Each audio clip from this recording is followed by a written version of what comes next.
За сангийн яамныхнаас тэгвэл асууя. Энэ төсвийн бид нарт тарааж өгсөн төсвийн төсөл дээр 448 тэрбум төгрөгийн хөрөнгө оруулалт эрхчин санхүүжүүлнэ гэсэн байгаа. Тэгээд сайдлахаар сая дахиад 500 тэрбумаар 40 хэдэн сургууль барина гэд яг тийм гэрээ хилцэл юм хийсэн юм уу? Энэ төсвийн төсөл дээр чинь тэгж нэмж сургууль барих юм ерөөсө харагдахгүй л байна л да. Тэгэхээр энийг нэг бас нэг тайлбарлаад өгчөрөө. Тэгэхгүй бол одоо бид нар боловсролын жил болго зарлчаад бүх асуудлыг бас шийдчих юм шиг нийгэмд хүлээлт үүсгэчээд тэгээ яг хачир дээрээ ингээд нэг 15 хон шинэ объект шинээр байрна. Тэгээ ихэнх нь одоо хуучин юм дуусах ч юм уу гүйч ч юм уу одоо тэрэн тэгээд ийм байдалтай бас яваад аж болохгүй байх л да. Тэгэхээр энэ дээр бас нэг дөрвтэй хариулт өгсөн дээр ахаа гэж бодож байна. Зөв.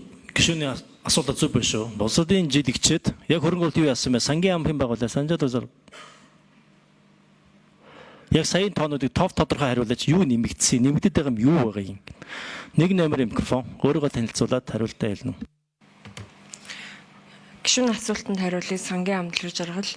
Тэгэхээр гадаад зээлийн ашиглалт талдаа Наранбаяр сайдын хэлсэн 1.41 тэрбумын зөрүү нь бол гадаад зээлийн ашиглалт талдаа явж байгаа. Өөрөөр гадаад зээлийн ашиглалт өөрөө сангийн сайдын багц дээр нэгдсэн дүнгээр суугддаг.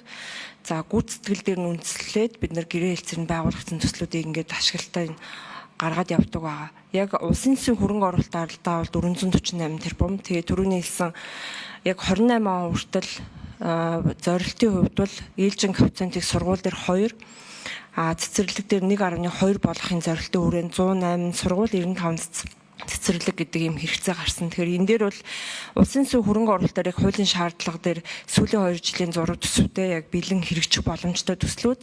За Аз хөгжлийн банк талдаа бол 32 сургууль 9 цэцэрлэг явж байгаа. Тэгэхээр энэ хилцээр нь бол зөвшөөрлцгөөр улсын хурлд бол хүргүүлсэн байгаа.